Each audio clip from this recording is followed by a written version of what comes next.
विष्णू सहस्रनामाच्या विशेष नामांचा अर्थ आपण पाहत होतो.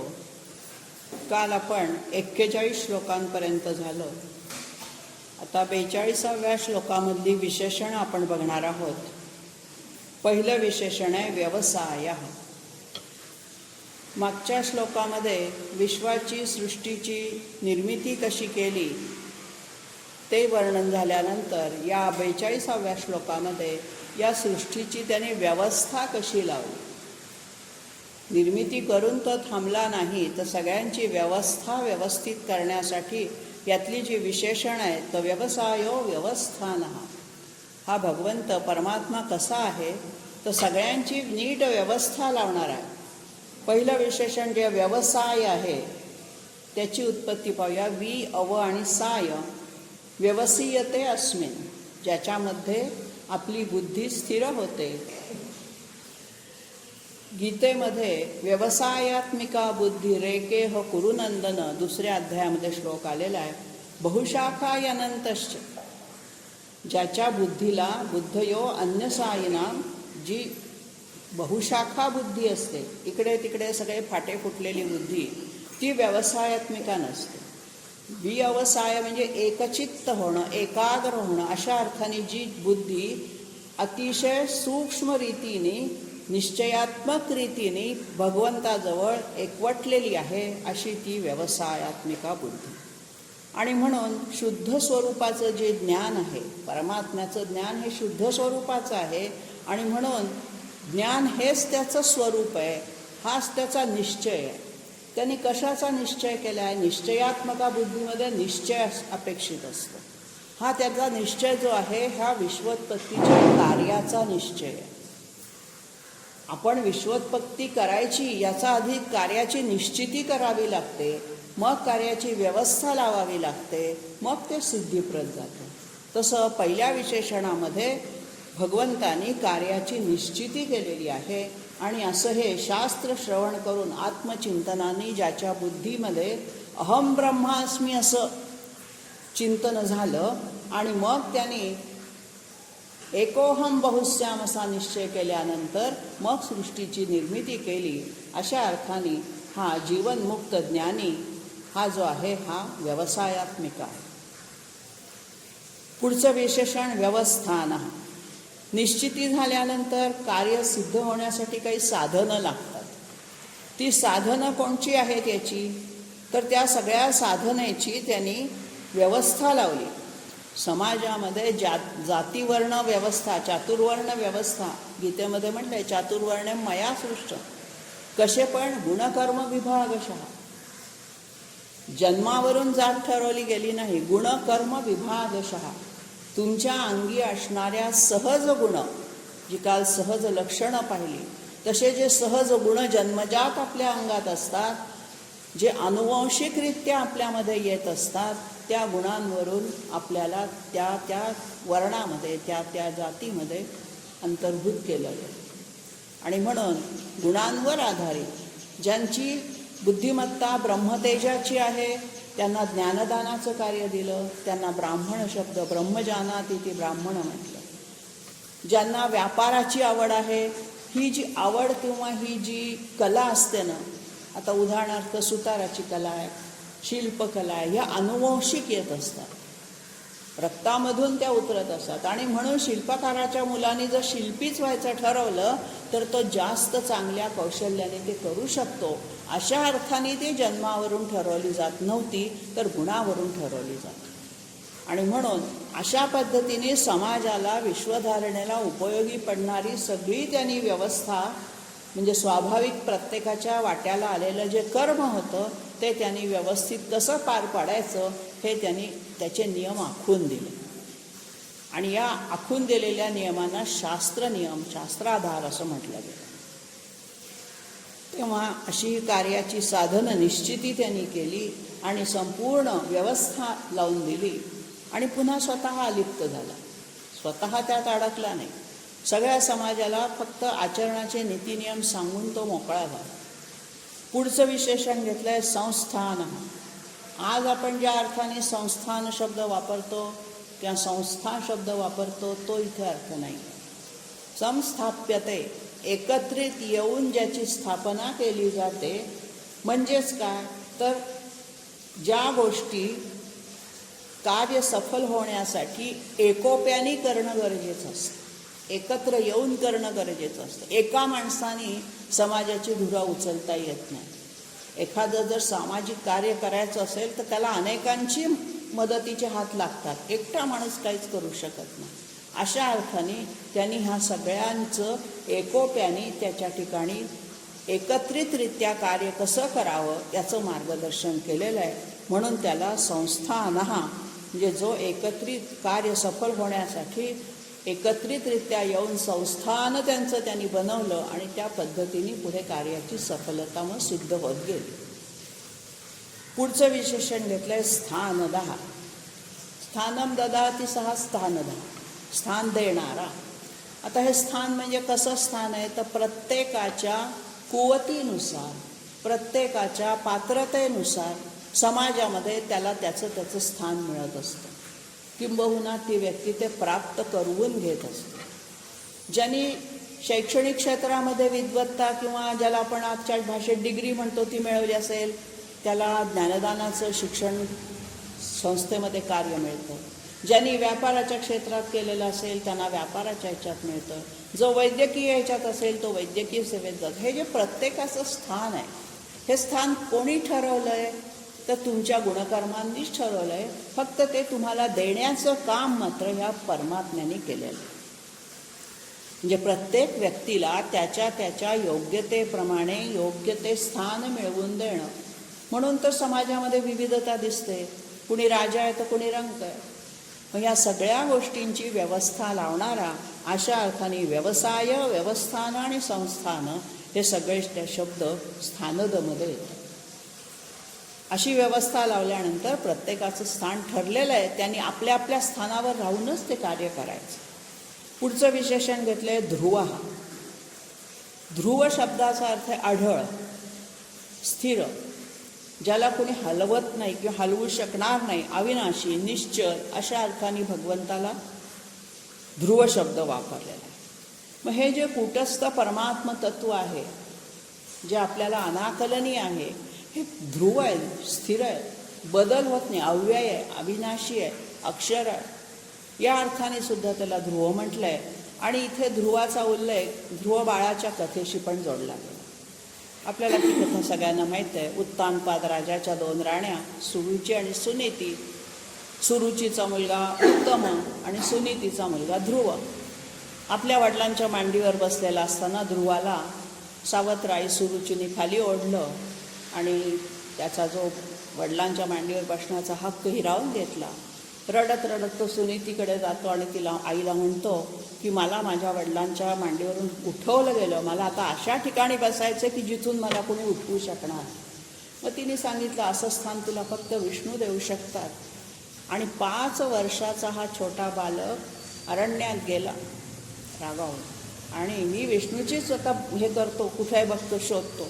त्याला हेही माहीत नाही की विष्णू असं शोधून सापडत नाही.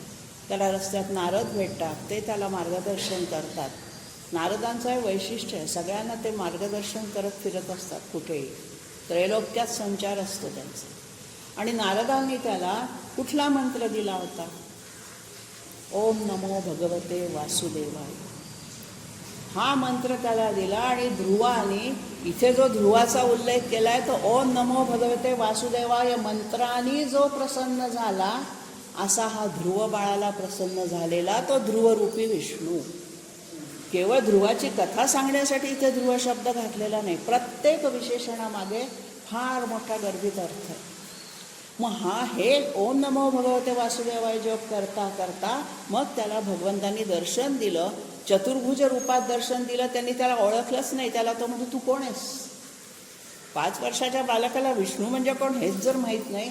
मग तो म्हणतो की तू ज्याचा जप करतोयस, ज्याच्या चिंतनात तू स्वतःला गाढून घेतलंयस तोच मी आहे. मग काय झालं, तू कशासाठी माझी उपासना करतोयस विचारल्यावर त्याने सगळी घडलेली हकीकत सांगितली. बालक सुलभ वयाला जे काही त्याला आढळलं ते सांगितल्यावर मग विष्णूने त्याला सांगितलं की मी तुला आकाशामध्ये अशी जागा देतो, आढळपद, आणि म्हणून आजही त्या ताऱ्याला आपण ध्रुवतारा असं ओळखतो. तर ध्रुवासारखा हा परमात्मा सुद्धा अचल आहे, आढळ आहे. त्याचं निवासस्थान कधीही त्याच्या स्थानापासून च्युत होत नाही, अच्युत आहे तो. पुढचं विशेषण आहे परद्धीर. हा जो परद्धी आहे, पुन्हा याच्यात रुद्धी आली. काल आपण या अर्थाने रुद्धीचं विशेषणं पाहिली होती. तर परद्धीमध्ये परारुद्धी, श्रेष्ठ अशी रुद्धी म्हणजे ऐश्वर्य. ज्याच्याजवळ श्रेष्ठ प्रकारचं ऐश्वर्य आहे, म्हणजेच काय, तर परब्रह्म हे स्वतःच श्रेष्ठ विभूतिमत्व आहे. आणि असं हे श्रेष्ठ विभूतिमत्व ज्या वेळेला आपल्याला परारूपामध्ये दर्शन देतं, निर्गुण रूपाचा परत उल्लेख आलेला आहे. सगुण रूपातला ध्रुव झाल्यानंतर परत निर्गुण रूपामध्ये भगवंताचं वर्णन केलेलं आहे की ज्याचं ऐश्वर्य श्रेष्ठ आहे, ज्याची रुद्धी समृद्धीमध्ये रुद्धी शब्द येतो, हे सगळी समृद्धीने तो भरपूर भरलेला आहे, असा हा परद्धी. पुढचं विशेषण घेतलं आहे परमस्पष्ट. जो अव्यक्त आहे, अदृश्य आहे आणि तो परमस्पष्टपणा आहे. स्पष्ट म्हणजे आपल्याला समोर बरोबर समजणारा, स्पष्टरित्या जाणवणारा. मग हा परमस्पष्ट कोणत्या रूपामध्ये घेतलेला आहे? हा ज्ञानरूपात घेतलेला आहे. ज्ञान हे परमात्म्याचंच अंग आहे आणि ज्ञान ज्या वेळेला आपल्याला प्राप्त होतं, आपलं अज्ञान दूर होतं, तेव्हा ज्ञानरूपामध्ये आपल्याला त्याचं स्वरूप स्पष्ट व्हायला लागतं. ते हळूहळू.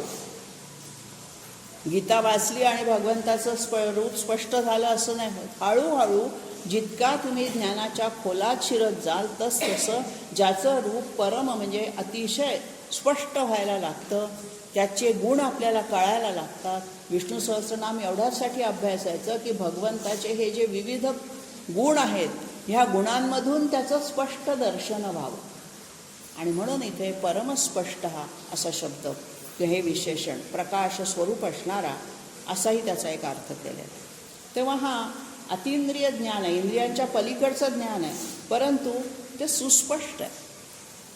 आता थोडंसं रोजच्या याच्यातलं एखादं उदाहरण घेतलं, घड्याळाची काच आहे, ती जर मलिन असेल तर आतले आकडे नीट दिसत नाही. किंवा आरसा आहे, आपलं प्रतिबिंब नीट दिसण्यासाठी आरसा स्वच्छ असावा लागतो. तसं भगवंताचं रूप पाहण्यासाठी, परमस्पष्ट रूप दिसण्यासाठी आपल्या अंतःकरणाचा आरसाही स्वच्छ असावा लागतो, म्हणजे चित्त शुद्ध असावं लागतं. शुद्ध चित्त असेल तरच हे स्पष्ट रूप कळेल. चित्तामध्ये जर मलिनता, कामक्रोधादी षड्विकारांचा जर तिथे मळ साचलेला असेल तर आपल्याला भगवंताचं स्वरूप स्पष्ट दिसणार नाही. असा इतका मोठा अर्थ या परमस्पष्टमध्ये लपलेला. पुढचं विशेषण घेतलेलं आहे तुष्ट. तुष्ट म्हणजे संतुष्ट, तृप्त, समाधानी. मग हा सदैव संतुष्टच आहे, पूर्ण काम आहे. परमात्मा हा स्वायत्त आहे, कोणावर तो अवलंबून नाही आहे, परावलंबी नाही आहे, आणि म्हणून तो सदैव तृप्त, समाधानी आहे. आणि हा जी मनाची जी समाधानी वृत्ती आहे, ही भगवंताची आपल्यामध्ये पण आली पाहिजे, म्हणून आपण त्याची त्या रूपामध्ये उपासना करत असतो. मग हा जो तुष्ट परमात्मा आहे, हा तृप्त असलेला जो परमात्मा आहे, हा आपल्याला जाणवत नाही, कारण आपण अतृप्त आहोत. आपली जी झोळी आहे ही कधी भरतच नाही, आपण अतृप्त असतो, आपल्याला समाधान कधी होतच नाही. कितीही आपल्याला वाटायला सुख मिळालं तरी अजून याच्यापेक्षा. जसे ते विद्यार्थी असतात, 90 मार्क मिळाले तरी आई म्हणते 10 कुठे गेले. तसं आई कधी संतुष्ट नसतेच त्याच्या मार्कांवर. 99 मिळाले तरी ॲडमिशन मिळत नाही आहे, मग 99.5 का नाही तुला मिळाले. तसं आपलं मन सदैव व्यवहारात काय, अध्यात्मात काय, अतृप्तच आहे. आणि म्हणून अशा अतृप्त मनाला त्याची तृप्ती जाणवत नाही. मग ती कुठे जाणवेल, कशी जाणवेल आपल्याला? तर आपण संतांच्या सहवासात गेल्यावर जाणवते. वामन पंडितांचा श्लोक आहे, सुसंगती सदा घडो, सुजन वाक्य कानी पडो, कलंकमतीचा झडो, विषय सर्वथा नावडो. ही सुसंगती जेव्हा घडेल, सत्संग जेव्हा घडेल, त्यावेळेला आमच्या मतीचा कलंक जो आहे तो दूर होईल. बुद्धीवरचा जो कलंक आहे, मल आहे, तो दूर होईल. आणि मग आम्हाला परमस्पष्ट रूप जेव्हा दिसेल तेव्हा तुष्टी मिळेल. म्हणून आधी परमस्पष्ट विशेषण घेतलं आणि मग तुष्ट घेतलं. परमस्पष्ट रूप परमात्म्याचं जाणवल्याशिवाय, बघितल्याशिवाय, दिसल्याशिवाय मनाला तुष्टी येत नाही, समाधान येत नाही. आणि म्हणून ही विशेषणं मी जे म्हणते एकमेकात गुंफलेली आहेत. त्याचा क्रम बदलायचा नाही आहे, बदलता येतच नाही, पठणातही नाही आणि अर्थ सांगतानाही नाही. एका पाठून एक अनुस्यूत ज्याला म्हणतात संस्कृतमध्ये, एकातून एक निघत जातं बाहेर. तशा अर्थाने जेव्हा आपण त्या परद्धीला सामावून घेतो, समजून घ्यायला जातो, तेव्हा त्याचं रूप परमस्पष्ट दिसण्यासाठी चित्ताची शुद्धी आवश्यक असते. आणि या चित्त शुद्ध झाल्यानंतर समाधान, तुष्टी मिळते. आणि म्हणून हा आंतरिक भाव आहे. समाधानी वृत्ती हा बाह्यभाव नाही, आंतरिक भाव आहे. पुढचं विशेषण घेतलंय पुष्ट. तुष्ट आणि पुष्ट ही जोडी आहे.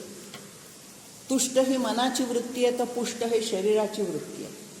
धष्टपुष्ट शरीर आपण म्हणतो किंवा हृष्टपुष्ट. तर या पुष्टीमध्ये काय आलेलं आहे, तर शरीराचं पोषण हा बाह्यभाव आहे. आणि म्हणून ज्याचं पोषण उत्तम प्रकारे झालेलं आहे, शरीर स्वस्थ असेल, शरीर माध्यम खलु धर्म साधन, धर्म साधायचा असेल तर शरीर हे आद्य साधन आहे.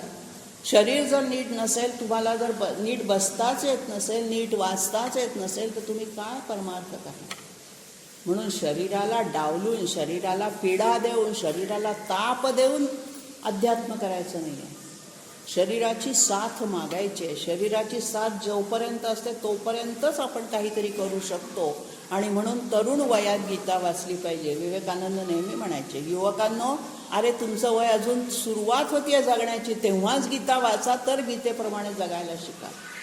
म्हातारपणी अगदी अर्धी लाकडं मशनात गेल्यावर गीता वाचून काय उपयोग. सगळं तर आचरण वागणं होऊन गेलेलं असतं स्वार्थाने. आता काय निस्वार्थ शिकणार तुम्ही. आणि म्हणून धष्टपुष्ट, तुष्टीनंतर तुष्टीला जोड पुष्टीची पण असावी, असा या ठिकाणी भाव व्यक्त केला. पुढचं विशेषण आहे शुभे क्षण. शुभ किंवा शुभम ईक्षते, ज्याचं ईक्षण म्हणजे दृष्टी, पाहणं ही शुभ आहे. ज्या चष्म्यातून पाहू ना तसं समोरचं दिसतं. आपण जर पिवळा चष्मा घातला तर सगळं पिवळं दिसतं. भगवंताची दृष्टी ही मुळातच शुभ आहे, त्याला सगळीकडे शुभच दिसणार, त्याला अशुभ असं काही दिसतच नाही. म्हणून त्याला शुभेक्षण म्हटलेलं आहे. आणि हा जो शुभेक्षण आहे म्हणजे काय, शुभ दिसतं म्हणजे काय, सगळीकडे पावित्र्य, मांगल्य असे त्याच्या दृष्टीमध्ये ओतप्रोत भरलेलं आहे. आणि म्हणून तो भक्तांकडे पण शुभदृष्टीने, मांगल्याच्या दृष्टीने, त्यांचं कल्याण करण्याच्या दृष्टीनेच बघत असतो. समर्थ रामदास त्यांना म्हणतात, कल्याण करी रामाने, तू कल्याणकारक आहेस म्हणून तू आमचं कल्याण करू शकशील, तू शुभ आहेस म्हणून आमचं शुभ होऊ शकतं. अशा अर्थाने इथे शुभ गोष्टी सगळीकडे दिसणारा महाभारतामध्ये युधिष्ठिराला शुभेक्षण विशेषण वापरलेलं आहे. युधिष्ठिराला कोणाचा दोष दिसतच नसे, कारण तो स्वतः सगळीकडे शुभदृष्टीने, चांगल्या दृष्टीने बघायचा. समोरच्या व्यक्तीत काही दोष नाहीच, तो चांगलाच आहे असंच त्याचा तो गृहीत धरायचा. आणि संत सगळे असेच असतात, सगळे शुभेक्षण असतात. कितीही संतांशी तुम्ही वाईट वागलं तरी, एकनाथ महाराजांची कथा घ्या, तुकारामाची घ्या, त्या अंबाजीने तुकारामाला किती छळलं पण कधीही त्याचा त्यांनी द्वेष केला नाही, सदैव त्यांच्याकडे शुभदृष्टीनेच पाहिलं. अशा या 42व्या श्लोकातली विशेषणं आपण पाहिली. 43व्या श्लोकातलं पहिलंच विशेषण घेतलंय राम. नेहमीचा आपला आवडता देव राम, त्याचा उल्लेख. पण इथे दशरथपुत्र राम असा उल्लेख नाही. राम हा दशरथाच्या पोटी सगुण अवतारात जन्माला येण्यापूर्वी सुद्धा राम हा शब्द होता, ज्याचा जप सदैव शिव किंवा महादेव करतात. मग या रामचा अर्थ काय, तर त्याच्यामध्ये रम धातू आहे. रम म्हणजे रमविणे, प्रसन्नता देणे, आनंद देणे. मग हा योगीजना ज्याच्या ठिकाणी रममाण होतात, जो परमात्मा आहे हा आनंद देणारा आहे, आपलं मन रमवणारा आहे, प्रसन्नता देणारा आहे. अशा अर्थाने तो राम आहे. सगळ्यांना आनंद देतो. म्हणजे शरीर धारण केलेल्या सगळ्या जीवात्म्यांचा हा मनाचा राम, विश्राम आहे. पुढचंच विशेषण विराम घेतलं. राम आणि विराम. जिथे मन प्रसन्न होतं, जिथे आनंद होतो, त्या ठाई आपण विश्रांती घेतो, आपण थांबतो. एखादी घाणेरडी जागा आहे तिथे आपण थांबणार नाही. स्मशानाजवळच आपण फारसं थांबत नाही. पण एखादी सुंदर मंदिर आहे, जिथे पवित्र वातावरण आहे, कुठे भजन ऐकायला येते, तिथे आपण नकळत थबकतो. तसं या विश्वाचं विश्रांती स्थान काय आहे तर विराम म्हणजे विश्रांती स्थान. तर प्राणीमात्रांचं जो विश्रांती स्थान आहे, जिथे प्राणी विराम पावतात, अशा अर्थाने सुद्धा विराम शब्द राम आणि विराम अशी जोडी घेतलेली आहे. दशरथाच्या पोटी अवतार घेतला तो सगुण रूपाचा राम तर इथे आहेच, कारण त्या अर्थाने सुद्धा ह्यांनी आत्मारामामध्ये समर्थांनी वर्णन केलेलं आहे या सगळ्या रामाचं.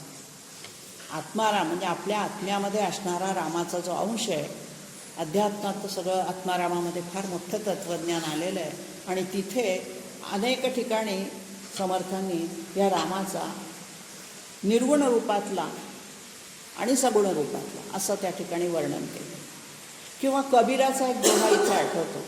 कबीर काय म्हणतात, एक राम दशरथ का बेटा, एक राम दशरथ का बेटा, एक राम घटघट में साय. प्रत्येक घटाघटात आपल्या जीवामध्ये संभाळलेला जो सामावलेला आहे, हा घटघट में लेटा जो जीवात्मा आहे तो एक राम आहे. पहिला राम कधी घेतला, दशरथ का बेटा सगुण रूपातला, आणि हा दुसरा घेतला हा निर्गुण रूपातला पण जीवात्म्यात अडकलेला. एक राम घटघट में लेटा, एक राम सबका पसारा, सबको सगळीकडे पसरलेला आहे तो राम. एक राम का सकल पसारा, विश्वाचा पसारा हा त्याचाच आहे, मायेचा पसारा. एक राम है सबसे न्यारा, तो निर्गुण. एक राम है सबसे न्यारा, या सगळ्यांपेक्षा जो वेगळा आहे, जो दशरथाचा बेटाही नाही, प्रत्येक जीवात्म्यामध्ये जो आहे जागृत तोही नाही, विश्वाच्या पसाऱ्यातही नाही, त्याच्याही पलीकडे जो आहे तो न्यारा वेगळा आहे. कबीराचे दोहे सुद्धा खूप खूप तत्त्वज्ञानाने भरलेले आहेत. आणि असा जो एक राम है सबसे न्यारा तो परमात्मा राम. आणि विरामच्या ठिकाणी आपण अतिशय विश्रांती स्थानाला शेवटी जातो. आपला आत्मा शेवटी विराम कुठे पावतो, अंती तर परमधामाला आपण जातो. पुढचं विशेषण घेतलं आहे विरजहा.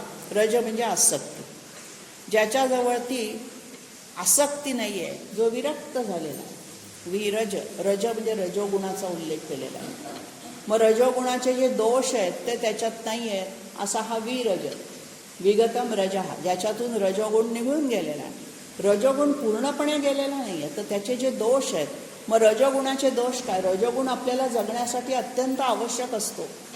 जीवनाची जर थोडीशीही आसक्ती राहिली नाही तर माणूस आशेशिवाय जगूच शकत नाही. आणि या अर्थाने रजोगुण आवश्यक तेवढाच ठेवायचा, सत्वगुण भरपूर वाढवायचा आणि तमोगुणाचा संपूर्ण नायनाट करायचा. हे त्रिसूत्री, त्रिगुणाच्या पलीकडे जाण्याची ही सूत्री आहे. तर अशा पद्धतीने हा रजोगुणाचे दोष कोणते कोणते आहेत तर संग, भेद आणि बल. संग म्हणजे ज्याला आपण देहाभिमान म्हणतो. या देहाच्या संगतीने आपण राहतो म्हणून या देहाचा आपल्याला अभिमान होतो, तो रजोगुणात जातो.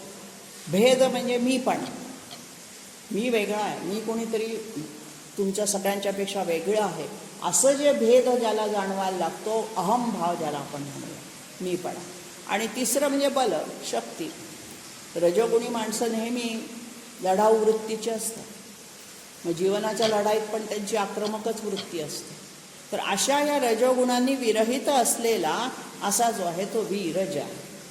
म्हणून विषय सेवनामध्ये ज्याला रस नाही, प्रेम नाही, आसक्ती नाही, विगतहा रजहा यस्य सहा असा बहुरी समाज जर सोडवला तर तो परमात्म्याचं वर्णन करणारा आहे. पुढचा विशेषण घेतलेला आहे मार्ग हा. काल आपण मार्ग शब्दाबद्दल बोललो, पुन्हा तेच आलेलं आहे. जो परमपदाकडे घेऊन जाणारा, आपल्या मुक्कामाला पोचवणारा जो मार्ग आहे तोच इथे हा मार्ग, सगळ्यांना दाखवणारा, मार्गदर्शन करणारा. 40व्या श्लोकामध्येच मार्ग विशेषण येऊन गेलेलं. तेव्हा हा जो मार्ग आहे हा कसा मार्ग आहे, कशाचा मार्ग आहे तर आपल्या उन्नतीचा, प्रगतीचा. तो स्वतः मार्गही तोच आहे, मार्ग दाखवणाराही तोच आहे आणि त्या मार्गावरून चालणारे आपणही त्याचेच आहोत. अशा अर्थाने हा मार्ग आहे. आणखीन कसा आहे तो मार्ग तर आहेच, परंतु नेय आहे. मी मगाशी जे म्हटलं आता की मार्गावरून पुढे पुढे नेणारा, आपल्याला पंढरपूरकडे जाणारा रस्ता माहीत आहे, परंतु त्या रस्त्यावरून चालल्याशिवाय पंढरपूर येणार नाही ना. इथे बसून मी कशी काय पंढरपूरला जाऊ शकते? मग रस्ता माहीत असून उपयोगत नाही, मार्ग माहीत असून उपयोग नाही. त्या मार्गावरून कोणीतरी मला न्यायला हवं आहे. हा नेय म्हणजे नेणारा कोण आहे? तर भगवंत. म्हणून नेय म्हणजे परमपदाकडे किंवा विकासाकडे घेऊन जायला हा परमात्माच उपयोग करतो. मार्ग, नेय आणि नय, सॉरी थोडं, नेयमध्ये ज्याला न्यायचं आहे तो आहे आणि नयमध्ये जो नेतो तो आहे. थोडासा हे झालं. नेयमध्ये काय आहे की जो जीवात्मा आहे त्या जीवात्म्याला हाताला बोट धरून हा परमात्मा त्या मार्गावरून घेऊन जातोय. आणि नय म्हणजे नेणारा, पुढे घेऊन जाणार. ही त्रिपुटी आहे. मार्गो नेयो नयो नय आणि पुढे अनय घेतलं आहे. पुन्हा विविध रूपं त्याची दाखवताना नय पण आहे आणि अनय पण आहे. तर कोणत्या अर्थाने नय आहे? नयती इति नय, जो आपल्याला पुढे पुढे नेतो तो भगवंत हा नय आहे. नेय कोण आहोत? तर आपण आहोत. कोणाला न्यायचं आहे मार्गावरून? आपल्याला न्यायचं आहे.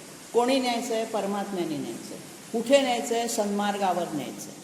आणि हा सन्मार्गावर नेण्यासाठी किंवा नेताना आपलं त्यांनी, जसं मी काल म्हणलं की तुकाराम म्हणतो की सांगाती असतो माझ्या, तू माझा सांगाती, चालविसी हाती धरोनिय, हाताला धरून तुम्हाला त्या रस्त्यावर चालवत नेतोयस. ही ज्या वेळेला आपली निष्ठा असेल त्याच वेळेला भगवंत आपल्याला सन्मार्गाकडे नेईल. कोणी असं नुसतं खाटल्यावर बसून राहिलं तर त्याला उचलून तो नेणार नाही आहे. ज्या वेळेला तुम्हाला जाण्याची तळमळ लागेल, इच्छा लागेल, होईल. आपण म्हणतो ना त्या देवतेने बोलवल्याशिवाय तिथे जायचा योग येत नाही असं आपण म्हणतो. बालाजींनी बोलवलं तर तिथे तिरुपतीला जाण्याचा योग येईल. तोपर्यंत काही कितीही ठरवा अडथळे येत राहतात. तशा अर्थाने हा नेणारा ज्या वेळेला आपल्याला अनुकूल होईल त्यावेळेला आपण नेय होतो, आणि तो नय होतो. पुढचं विशेषण घेतलंय अनय. आता एकदा नय म्हटल्यानंतर अनयमध्ये काय म्हणायचंय की त्याला स्वतःला कोणीही नेता नाही आहे. अनय न विद्यते नयः असा हा समास सोडवलेला आहे, अव्ययीभाव समास केलेला आहे. न विद्यते नयः अस्य, ज्याचा कुठलाही नेता किंवा त्याचा कोणी प्रमुख नाही आहे, त्याला कोणी नेणारा नाही आहे, तो स्वतःच नेय आहे. जो स्वतः नेय आहे त्याला कोण नेणार? परमात्म्याला नेण्याचे तो स्वयंभूच आहे. आणि म्हणून अशा अर्थाने निर्गुण रूपात त्याला अनेय म्हटलेलं आहे, अनय म्हटलं. पुढचं विशेषण सोपं आहे, वीर हा, हे पण येऊन गेलं. शूर, वीर आणि पराक्रम यातला फरक आपण तेव्हा पाहिला होता. मग हा जो आहे वीर, विक्रमशाली ज्याला आपण म्हणतो, विक्रम गाजवणारा, पराक्रम गाजवणारा हा वीर आहे. याच्यामध्ये शारीरिक बल असतं, त्याला आपण वीर शब्द वापरतो. जिगीषू, उत्साही असतो, शूर असतो, पराक्रमी असतो, ही त्याची विशेषणं. ही सगळी विशेषणं भगवंताला, परमात्म्याला लागूच पडतात. पुढचं म्हटलंय शक्तिमतां श्रेष्ठ. वीर तर आहेच आहे, पण शक्तिमानांमध्ये सुद्धा तो श्रेष्ठ आहे. मग हे शक्तिमतां म्हणजे शक्तिमान असलेले कोण आहेत? तर देवदेवता. देवदेवतांना शक्ती यांनीच पुरवलेली आहे. मग ज्या आपल्या कुलस्वामी असतात, कुलस्वामिनी असतात, ह्या काय करतात? आपल्याला परमात्म्यापर्यंत पोचवण्यासाठी त्यांच्या ज्या शक्ती आहेत त्या शक्तीचा उपयोग करतात. आणि म्हणून आधी असं म्हटलं जातं की तुमच्या घराण्याच्या कुलपरंपरा आधी सांभाळा, कारण एकदम तुम्हाला त्यांना डावलून भगवंतापर्यंत पोचता येणार. त्या तुमच्यामधल्या एजंट आहेत, दलाल आहेत. त्यांना प्रसन्न करून घ्या आणि मग त्यांच्या साह्याने, त्यांच्या बोटाला धरून त्या तुम्हाला परमात्मा पदाकडे न्यायला मदत करतील. शक्तिमतां श्रेष्ठ, या सगळ्या शक्तिशाली देवदेवतांचा तो श्रेष्ठ. अशा अर्थाने त्याला शक्तिमतां श्रेष्ठ म्हटलं. पुढचं विशेषण घेतलंय धर्म. त्याला धर्म म्हणलेलंच आहे, कारण धारयती ती धर्म किंवा धारणात धर्म इत्याहू गीतेमध्येही म्हटलेलंच आहे. तर हा कोण आहे? सगळ्या भूतमात्रांना धारण करणारा. आपला जीव ज्या देहामध्ये धारण करतो आपण, तो सुद्धा तो परमात्माच आहे. किंवा दुसरा अर्थ घ्यायचा, धर्माचरणाने प्राप्त होणारा. जो धर्मानुसार नीतीनुसार आचरण करतो त्यानुसार त्याला त्या परमात्म्याची प्राप्ती परमपदाकडे जाण्याचा मार्ग सुकर होतो. अशा अर्थाने हा धर्म आहे. हा इथे धर्म म्हणजे हिंदू धर्म किंवा सत्यधर्म असा अर्थ न करता आचरणाचे नीतिनियम असा हा धारयती की धर्म हा. तेव्हा हा भूतमात्रांचं धारण करणारा, धर्माचरणाने प्राप्त होणारा असा हा धर्म आहे. पुढचं विशेषण घेतलं आहे धर्म विदुत्तम. स्वतः तर तो धर्म आहेच आहे, पण धर्मविद म्हणजे धर्मवेत्ते, धर्म जाणणारे, धर्मज्ञ. जे कोणी धर्मगुरू आहेत, धर्मवेत्ते आहेत, धर्म जाणणारे आहेत, धर्माचं मार्गदर्शन करणारे आहेत, त्यांच्यामध्ये तो उत्तम आहे, श्रेष्ठ आहे, वरच्या दर्जाचा. मग हे धर्मविद कोण असतात? जे वेदशास्त्रांचा अभ्यास करतात ते, ज्यांना वेदामध्ये काय सांगितलं हे ज्यांचा अभ्यास झालेला असतो ते जे वेदशास्त्र संपन्न असतात. मग कुणी चारही वेदांचा अभ्यास करायचे, त्यांना पूर्वी चतुर्वेदी म्हणायचे, द्विवेदी, त्रिवेदी, आता फक्त ती आडनावं राहिलेली आहेत, द्विवेदी, त्रिवेदी, चतुर्वेदी. पण हे सगळे वेदशास्त्र ज्यांनी अभ्यासले आहेत ते धर्मविद. आणि अशा धर्मविद पंडितांकडे, काशीचे पंडित असे धर्मविद होते, आणि त्यांच्याकडे शिक्षणाला जायचं आणि काशीहून त्या विद्वानांची मान्यता मिळाल्यानंतर त्याला पंडित ही पदवी मिळायची. पंडित मदन मोहन मालवीय यांनी जी बनारस युनिव्हर्सिटीची स्थापना केली आहे तिथे त्यांचा तोच हेतू होता. तर अशा पद्धतीने या धर्मविद लोकांमध्ये सुद्धा म्हणजे श्रुती स्मृती पुराणांचा अभ्यास करणाऱ्यांमध्ये सुद्धा जो श्रेष्ठ आहे, उत्तम आहे, तो धर्मज्ञ. पुढच्या श्लोकाकडे वळूया. 44. पहिलंच विशेषण घेतलेलं आहे वैकुंठ. आता हा वैकुंठ म्हणजे आपण ज्याला विष्णुलोक म्हणतो तो वैकुंठ. मग याची व्युत्पत्ती कशी आहे? कुंठा म्हणजे मर्यादा. वैकुंठ त्याला कसली मर्यादा? वै हे एक अव्यय आहे. तर ज्या गोष्टीची तिथं जाण्यासाठी कसली आडकाठी नाही, मर्यादा नाही, असा हा विष्णुलोक आहे. कोणालाही प्राप्त होऊ शकतो, पण सहजरित्या नाही. अशक्य नाही पण अवघड. एखादी गोष्ट अशक्य नाही आहे ती विष्णुलोक प्राप्त करणं, पण अवघड असतं. आणि म्हणून संत लोकांच्या समागमातून, त्यांच्या दिलेल्या शिकवणीतून आपण जर तशा पद्धतीने आचरण करत गेलो तर आपल्यालाही विष्णुलोकाकडे गती प्राप्त होऊ शकते. आणि म्हणून विविध भूतांच्या गती कुंठित करून ठेवतो असाही त्याचा अर्थ. गतीला अडवून ठेवतो तो. का अडवतो गती? आपली प्रगतीचा मार्ग तो रोखून पण धरणार आहे. कारण तुमचं चित्त अजून शुद्ध झालेलं नसतं. चित्ताच्या शुद्धीशिवाय आत्मज्ञानाचा प्रकाश दिसतच नाही, आत्मज्ञान परमस्पष्ट होतच नाही. आणि म्हणून भूतांच्या गती कुंठित करून त्यांना आपल्या इच्छेप्रमाणे म्हणजे भगवंताच्या इच्छेप्रमाणे वागायला लावतो. असा हा वैकुंठेश्वर. केवळ मृत्यूनंतर वैकुंठ प्राप्त होतो की कैलास प्राप्त होतो या वादात आपल्याला पडायचं नाही. जे शिवभक्त आहेत ते कैलासवासी म्हणतात, जे विष्णुभक्त आहेत ते वैकुंठवासी म्हणतात. परंतु प्रत्येकजण काही वैकुंठाला आणि कैलासाला जातोच असं नाही. आपल्याला ती इच्छा आहे म्हणून आपण त्यांच्या मागे ते लावतो की हो हा आत्मा नक्की तिथे गेला असणार. शरीराने तो इथेच राहतो, पार्थिव शरीर जातं, पण आत्मरूपाने हा जातो. मग त्याच्या गतीला जी आडकाठी निर्माण होते, तो आडकाठी करणाराही तोच, गती देणाराही तोच. तर वैकुंठ लोकाचा स्वामी हा आपल्या मार्गातले बंधनही दूर करतो आणि काही वेळेला त्याच्या इच्छेप्रमाणे तो आपल्याला कळसूत्री बाहुल्यांसारखा नाचवतो. पुढचं विशेषण घेतलं आहे पुरुष. हेही येऊन गेलं. पुरुष येते. पुरी म्हणजे आपल्या देहामध्ये जो सुप्तावस्थेत असतो. आपली कुंडलिनी ही सुप्तावस्थेत असते, झोपलेली असते. तिला जागृत करायचं असतं. ते सगळ्यांनाच जमतं असं नाही. आणि म्हणून इथे पुरुष येते म्हणजे आपल्या देहामध्ये जो झोपलेल्या अवस्थेत आहे, निद्रावस्थेत आहे, सुप्तावस्थेत आहे, अशा अर्थाने त्याला पुरुष शब्द वापरलेला आहे. किंवा सगुण रूपामध्ये त्यांनी जे पुरुषांचे अवतार घेतले आहेत पुरुषोत्तमाने, त्या अर्थाने पण म्हणता येईल. पुढचं विशेषण आहे प्राण. प्राण म्हणजे आपल्या सगळ्यांमध्ये असणारा, हा जीवात्म्यामध्ये असणारा प्राण स्वरूप. प्राण आहेत म्हणून आपण हालचाल चैतन्यापोटी सगळं करू शकतो. मग ह्या प्राणाला पंचप्राण संस्कृतमध्ये मानलेले आहेत. प्राण, अपान, व्यान, उदान आणि समान, हे 5 प्राण तर आहेतच. मग हे आपले 5 प्राण कुठे कुठे असतात शरीरामध्ये? तर पहिला जर आपलं हे शरीर जे आहे ना, हे 16,108 नाड्यांनी बनलेलं आहे. आपल्या शरीरात नाड्या, तिथे शास्त्रामध्ये लिहिलेलं आहे 16,108 नाड्या आहेत. मग या सगळ्या नाड्यांमधून हा प्राण संचार करत असतो. कोणत्या 5 रूपांमध्ये संचार करतो? पहिला जर व्यान घेतला तर हा व्यान रक्ताभिसरणाचं, चलनवलनाचं काम करतो. दुसरा उदान हा कंठामध्ये असतो. भूक आणि तहान निर्माण करणं आणि शमवणं हे त्या उदानाचं काम.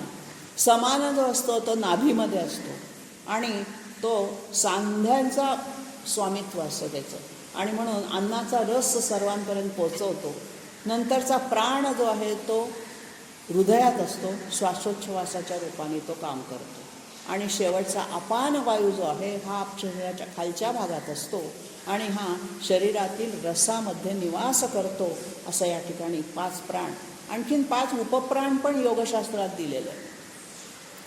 नाग, कूर्म, कृकल, देवदत्त आणि धनंजय यांची पण कार्य दिली. पहिला जो नाग आहे तो जांभई देतो, ते नाग प्राणाचं स्वरूप आहे. आपण डोळ्यांची जी उघडझाप करतो ती कूर्म प्राणाची क्रिया आहे. कृकल म्हणजे शिंक येते, ती कृकल प्राणामुळे येते. देवदत्त हा जबडा उघडणं, डोळ्यांची हालचाल जसा कूर्म करतो तशी जबड्याची हालचाल करताना हा देवदत्त आहे. आणि धनंजय म्हणजे शरीरातून जीवात्मा निघून गेल्यानंतर सूक्ष्म रूपाने त्या ठिकाणी राहणारा जो प्राण जो आहे तो धनंजय प्राण. अशा अर्थाने हे 5 प्राण आणि 5 उपप्राण योगशास्त्रामध्ये सांगितलेले आहेत. आणि हा जो वैश्वानर अग्नी पंचप्राणाच्या रूपाने आपल्या सबंध शरीरामध्ये संचार करतो, अशा अर्थाने हा प्राणस्वरूप जीवात्म्यामध्ये आढळणारा परमात्माचा असतो. हा जसा प्राण आहे तसा प्राणद पण आहे. प्राण देणारा पण आहे आणि प्राणांचं काढून घेणारा पण तोच आहे. म्हणजे जसा आपल्याला प्राणदान देतो तसा तो प्राण आपले घेतो सुद्धा. म्हणून प्राणद, प्राणांचं हरण करणारा आणि प्राण देणारा, दोन्ही अर्थाने प्राणद म्हटलं. प्रणव हा पुढचं विशेषण घेतलंय प्रणव. ओंकाराला समानार्थी शब्द आपण प्रणव म्हणतो. प्रणव याच्यामध्ये प्र आणि नू धातू आहे. प्र उपसर्ग लागलाय, नू म्हणजे स्तुती करणं. मग ही सर्वोत्तम स्तुती जी परब्रह्माची केली जाते ती ओंकार शब्दाने केली जाते. या विश्वाची ज्या वेळेला उत्पत्ती झाली त्यावेळेला जो ध्वनी बाहेर पडला, स्फोट झाला आणि त्याच्यातून ध्वनी बाहेर पडला, त्याला ओम असं स्वरूप प्राप्त झालं. आणि तो जो प्रणव आहे हा प्रणव हे त्याचं स्वरूप आहे भगवंताचं. आणि म्हणून त्याच्याद्वारे सगळी स्तुती केली जाते. कोणत्याही स्तोत्राची, स्तुतीची, प्रार्थनेची सुरुवात ही ओंकाराने होते. आणि म्हणून ओम हे ज्याचं स्वरूप आहे, ओंकारामध्ये जो लपलेला आहे, असा हा प्रणव. हा पुण्यदायी असतो. ईश्वरवाचक हा ओंकाराचं जे स्वरूप आहे हे आपल्याला उच्चारायला, लक्षात ठेवायला सगळ्यात सोपा मंत्र आहे, एकाक्षरी मंत्र ओमचा जप. पुढचं विशेषण घेतलंय पृथु. पृथु म्हणजे विस्तारलेला, पसरलेला. प्रथ धातू आहे पसरणे या अर्थाने. मग ज्याचा विस्तार सगळीकडे विश्वरूपात पसरलेला आहे, ब्रह्मांडात जो पसरलेला आहे तो पृथु. म्हणून या विस्तारलेल्या रूपातून त्याला पृथु म्हणतानाच पृथु नावाचा एक राजा पण होता, ज्याच्यावरून आपल्या या पृथ्वीला पृथ्वी नाव पडलं. सगळी पृथ्वी त्याने जिंकून घेतली, तेव्हापासून त्या पृथुराजाच्या स्मरणार्थ आपण त्याला पृथ्वी हे नाव दिलेलं. तर असा हा सगळं जिंकून घेणारा, सर्वत्र व्यापून उरणारा, सगळा विश्वरूपाने विस्तारलेला, असीम असा, ज्याला सीमाच नाही विस्ताराला त्याच्या, असा हा विस्तीर्ण रूपातला भगवंत आहे, परमात्मा. पुढचं विशेषण घेतलं आहे हिरण्यगर्भा. हे पण येऊन गेलं. हिरण्य म्हणजे सुवर्ण, शुद्ध सोनं, दागिन्यातलं सोनं नव्हे, ज्याच्यामध्ये काही धातूचा अंश उतरला किंवा मिक्स केला असं धातू नव्हे. जे शुद्ध सोनं असतं, मूळ अग्नीत तापवलेलं, त्याला हिरण्य म्हटलं. आणि असं हिरण्यासारखं तेज, सोन्यासारखं तेज ज्याच्या गर्भामध्ये आहे आणि त्यातून मग विश्वाची उत्पत्ती झालेली आहे. आजची जर आपण बिग बँग थेअरी विज्ञानातली जर अभ्यासली तर त्या बिग बँग थेअरीमध्ये हेच म्हटलेलं आहे की हा एक तेजस्वी असा तेजोमेघ आहे, तेजपुंज असा एक गोळा आहे आणि त्या गोळ्यातून या विश्वाचा विस्फोट झाला. तीच विश्व बँक थेअरी किंवा बिग बँग थेअरी नासदीय सुक्तामध्ये अतिशय सविस्तर वर्णन केलेली आहे. नासदीय सुक्त हे संबंध सृष्टीची, विश्वाची निर्मिती कशी झाली हे सांगणारं ऋग्वेदातलं एक सुक्त आहे. किंवा ऋग्वेदामध्ये सायणाचार्यांनी असं म्हटलेलं आहे, हिरण्मयस्य अंडस्य गर्भभूतः प्रजापती. हिरण्मय अंडातून बाहेर पडलेला असा जो गर्भभूत होता तो कोण? तर प्रजापती ब्रह्मदेव. ऋग्वेदामध्ये त्याला प्रजापती शब्द वापरला, तिथे कुठेही ब्रह्मदेव शब्द नाही. पुराणामध्ये त्यालाच ब्रह्मदेव म्हटलेलं. मग हा ब्रह्मदेव काय करतो? तो सृष्टीची उत्पत्ती करतो आणि म्हणून तो हिरण्यगर्भ स्वरूप आहे.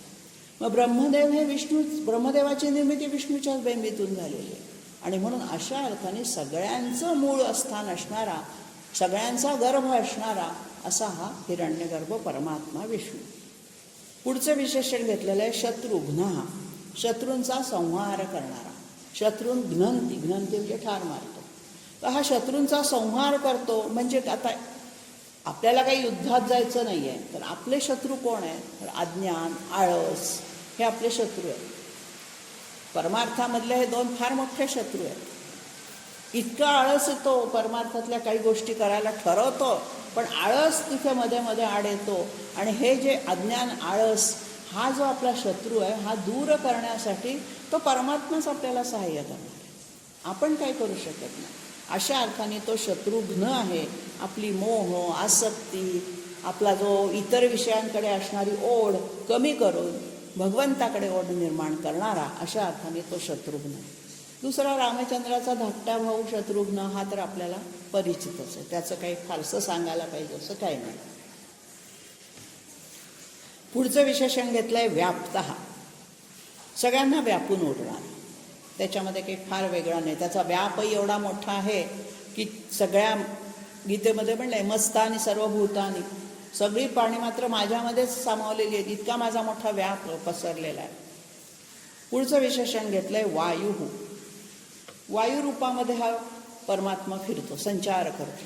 म्हणून त्याचं गतिरूप जे आहे, त्याला गती हे पण विशेषण आपण पाहिलं. तरी वायुरूपामध्ये त्याची गती आहे. वायूचे प्रकारही आपण 7 प्रकारचे वायू पाहिलेले आहेत. आवह, प्रवह, संवह, परिवह. तर हे जे वायू आहेत यांची जी नावं आहेत त्यानुसार त्यांचं कार्य आहे. म्हणजे त्या उंची, त्यांची उंची ठरवलेली आहे, त्या उंचीपर्यंत त्यांचं ते कार्य असतं. त्याच्यापुढे दुसऱ्या वायूचं कार्य सुरू होतं. इतका सूक्ष्म पर्यावरणाचा अभ्यास आपल्या ऋग्वेदामध्ये केलेला आहे. आपण म्हणतो आता विज्ञानाने शोध लागला. विज्ञानाला शोध लागण्यापूर्वी आमच्या ऋषीमुनींनी सगळं ज्ञानदृष्टीने, दिव्यदृष्टीने शोधून ठेवलेलं. आणि म्हणून वायूचं मुख्य काम काय आहे? वाहून नेणं. मग हा काय वाहून नेतो? जे असेल त्याच्यावरच. चांगला वास आला तोही वाहून नेतो, दुर्गंध आला तोही वाहून नेतो. म्हणून हा वायू कसा आहे तर सुगंध, दुर्गंध दोन्हीला समान म्हणणार आहे. तो असं नाही म्हणत की दुर्गंध आहे मी नाही नेणार पुढे हा वायू, हा सुगंध आहे का हा खूप वेळ हात ठेवूया. त्याच्याजवळ भेदभाव नाही. जे त्याच्या तावडीत सापडेल ते तो पुढे घेऊन जातो. अशा अर्थाने हा भगवंत सुद्धा आहे, वायुरूप आहे, गतिमान आहे, गंधस्वरूप आहे. पुढचं विशेषण घेतलंय अधोक्षज. आता हे जे अधोक्षज शब्द आहे हा कधीही क्षीण न होणारा अक्षर अशा अर्थाने आहे. म्हणजे काय होतं? हा कुठे राहतो अधोक्षज? पृथ्वी आणि अंतरिक्ष याच्या मध्ये राहणारा जो वायू आहे त्या वायूशी संदर्भातच खालचं विशेषण घेतलं. म्हणजे पृथ्वी आणि अंतरिक्ष यांच्यामध्ये जो विराट रूपाने संचार करतो तो अधोक्षज आहे. म्हणजे काय तर आपल्या अंतर्मुख झालेल्या इंद्रियांनाच फक्त तो दिसतो. बाह्य इंद्रिय ज्या वेळेला बहिर्मुख असतात आपली इंद्रिय त्यावेळेला ते दिसत नाही. जेव्हा आपण मन अंतर्मुख करतो, आतल्या आत आपण त्या सगळ्या इंद्रियांच्या नाड्या ओढून घेतो, योगमार्गातली वर्णन आहे ती सगळी, त्यावेळेला त्यांना अध म्हणजे खाली गेल्यानंतर हा अधोक्षज तिथे निर्माण झालेला अतिंद्रिय, इंद्रियांच्या पलीकडे असणारा असा हा तो तिथे त्या अतींद्रिय शक्तीमुळे आढळतो, प्राप्त होतो, बघता येतो, अशा अर्थाने त्यांना अधोक्षज म्हटलं. हे अधोक्षज आहे हे दोन्ही अर्थाने आपल्याला वापरता येतं. कधी क्षीण होत नाही त्याही अर्थाने आहे, आणि योगमार्गातून आपल्या ज्या वेळेला अतींद्रिय शक्ती प्राप्त होतात, अतींद्रिय याचा अर्थ आपल्या ज्ञानेंद्रियांना न साधणाऱ्या, ज्ञानेंद्रियांनी डोळ्याने पाहता येत नाही, कानाने ऐकता येत नाही, अशा काही शक्ती आहेत की ज्या फक्त अतिरिक्त योगमार्गाची साधना केल्यानंतरच प्राप्त होतात. त्या शक्ती म्हणजे अधोक्षज झाल्यावर मिळणाऱ्या शक्ती. पुढचं विशेषण घेतलेलं आहे ऋतू. घ्यायचं आहे का पुढचं? ऋतू. आता हे ऋतूचं सुद्धा वर्णन, ऋतूला भगवंताचं रूप मानलेलं आहे. 6 ऋतू आहेत आपल्याकडे. चैत्र वैशाख वसंत ऋतू, ज्येष्ठ आषाढ ग्रीष्म, त्यानंतर श्रावण भाद्रपदात वर्षा, अश्विन कार्तिकमध्ये शरद, नंतर हेमंत आणि शिशिर, शेवटी फाल्गुनापर्यंत शिशिर जातं. तर ह्या 6 ऋतूंमधून जो गती, त्याचं कालचक्र फिरत असतं. ह्या ऋतूंची क्रम कधी बदलत नाही.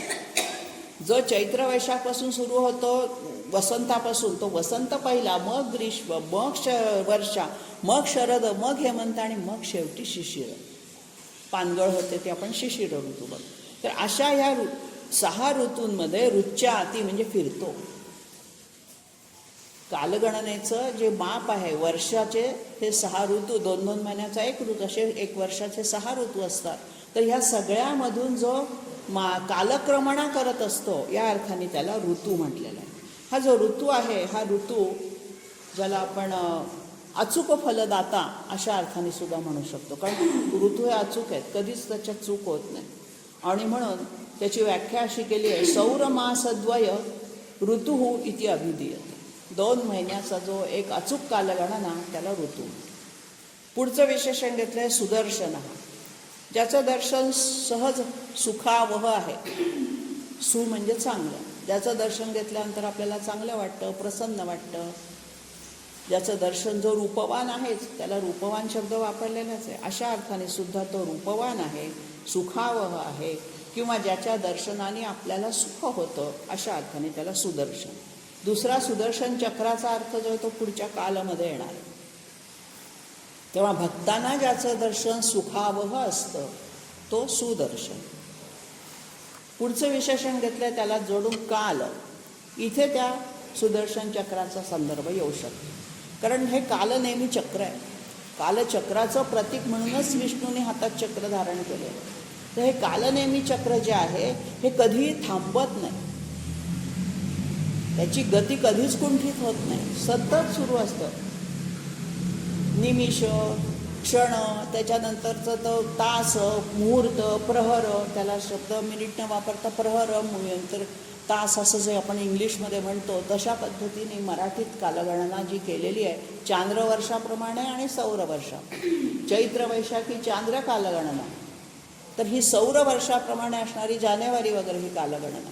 तर ह्या सगळ्या कालचक्राला जो गुंडाळून ठेवतो, स्वतःच्या ताब्यात ठेवतो, गुंडाळून घेतो म्हणजे नष्ट करत नाही, स्वतःच्या ताब्यात ठेवतो आणि हळूहळू उलगडत जातो. एखादा दोरा जसा या गुंडाळीला गुंडाळून ठेवावा आणि हळूहळू हळूहळू पुढे काढावा, तसं हे कालनेमी चक्र ज्याच्यातून हळूहळू बाहेर निघत असतं तो काल हा. किंवा रौद्र रूपाने हा काळ आपला संहार करतो त्यावेळेचा, त्यालाही काल म्हटलं. पुढचं विशेषण घेतलं आहे परमेष्ठी. परम म्हणजे श्रेष्ठ आणि इष्टी म्हणजे ज्याला आपण स्वभाव म्हणूया. परमेष्ठी कसा आहे? परमे तिष्ठती, परमस्थानावरती जो राहतो असाही अर्थाने परमेष्ठी म्हटलं. मग याचं राहण्याचं जे स्थान आहे ते अतिशय उत्कृष्ट आहे, परम आहे, श्रेष्ठ आहे, सगळ्याच्या वरती. ज्याला राजाचं जसं सिंहासन उच्च असतं तसा हा उच्चस्थानी आहे, कारण हा शक्तिमतां श्रेष्ठ आहे, देवदेवतांच्याही मध्ये श्रेष्ठ आहे. आणि म्हणून हा ज्या अर्थाने परमेष्ठी म्हटलेला आहे तो सर्वोत्तम पदी विराजमान असणारा अशा अर्थाने म्हटलेला आहे. आता हा परमात्मा जिथे राहतो त्याचं वर्णन गीतेमध्ये केलं, यद्गत्वा न निवर्तन्ते तद्धाम परमम. ते परमधाम माझं परमेष्ठी या रूपामध्ये दिसून येतं. तर ह्या नामदेवाचा एक हे आहे, गंगा वामांगष्ठी नाभी परमेष्ठी. आपली जी नाभी आहे ही परमेष्ठी आहे, कारण नाभीतून उत्पत्ती स्थान ज्याला आपण म्हणतो, नाळ आपण त्या नाभीला जोडलेली असते, अशा अर्थाने. आता हा परमेष्ठी म्हणजे कुठे आहे? 7 लोकांच्याही वर आहे. सप्तलोक मानलेले आहे. भूहू भुवा स्वहा महा तपहा जनहा आणि शेवटी तपहा. तर हा जो भूभुवा स्वहा महा जनहा आपण त्या याच्या वेळेला म्हणतो संध्येमध्ये, हे 7 नावांचा उल्लेख आहे. भूहू भुवा स्वहा. भू म्हणजे आपला पृथ्वी, भुवा त्याच्यावर, स्वहा त्याच्यावर, महा त्याच्यावर, जनहा त्याच्यावर, आणि सगळ्यात वरती तपोलोक आहे. हे 7 लोक ओलांडून आत्मा वरवर वरवर वरवर ऊर्ध्व गतीने जात असतो. काही आत्मे स्वहालोकातच थांबतात, पुण्यात्मे तिथे पुण्याचा सुखोपभोग घेतात, पुन्हा पृथ्वीवर भूलोकावर येतात. काही आत्मे महालोकापर्यंत जातात. तर ह्या सगळ्या सूर्यलोक आहे, गोलोक आहे, आणखीनही त्याच्यात खूप वर्णनं केलेली आहेत पुराणामध्ये, विष्णू पुराणात. तर ह्या सगळ्या सप्तलोकांच्याही वरती, जसे वर सप्तलोक आहेत तसे खाली सप्तपाताळ पण गीतेत वर्णन केलेलं आहे.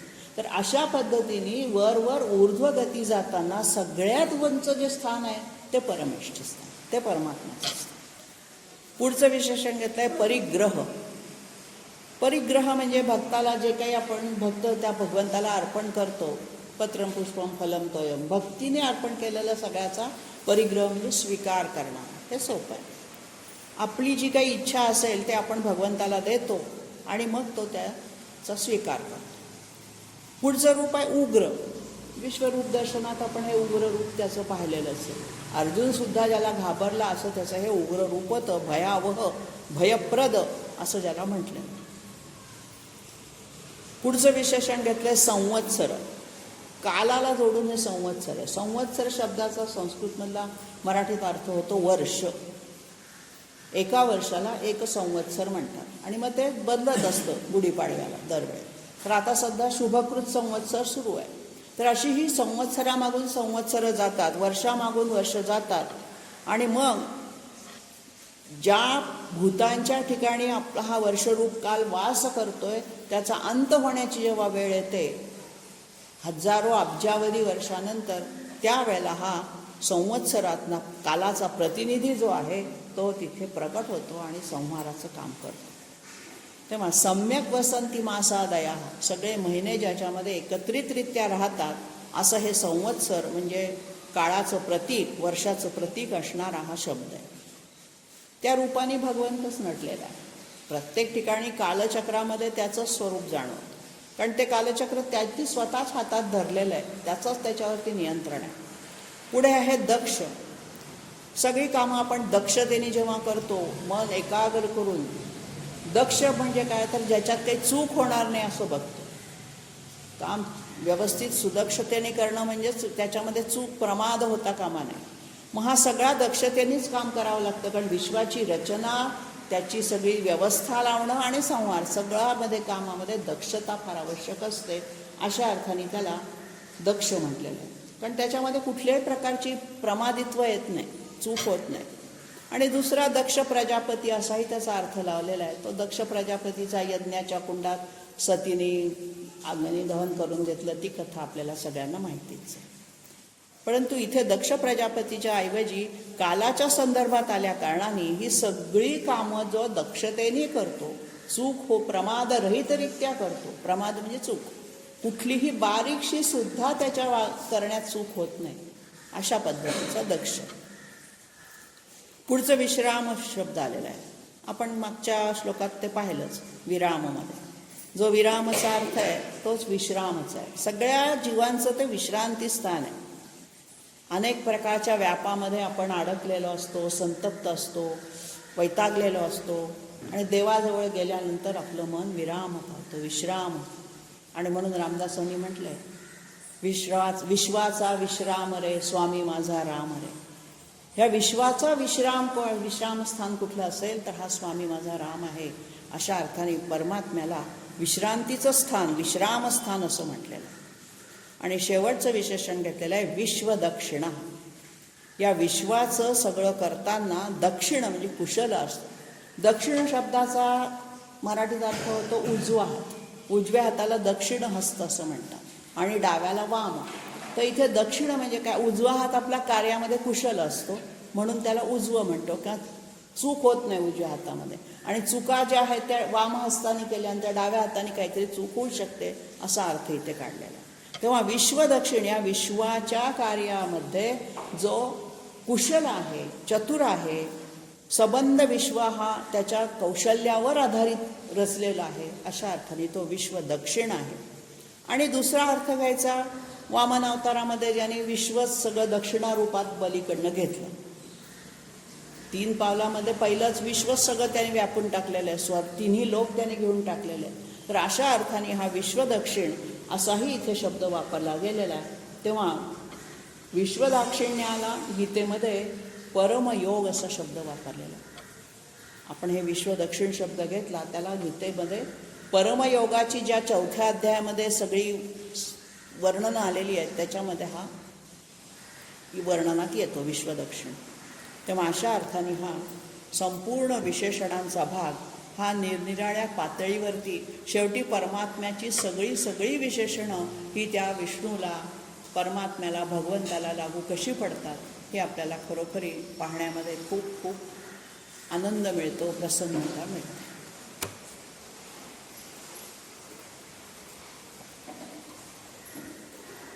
साधन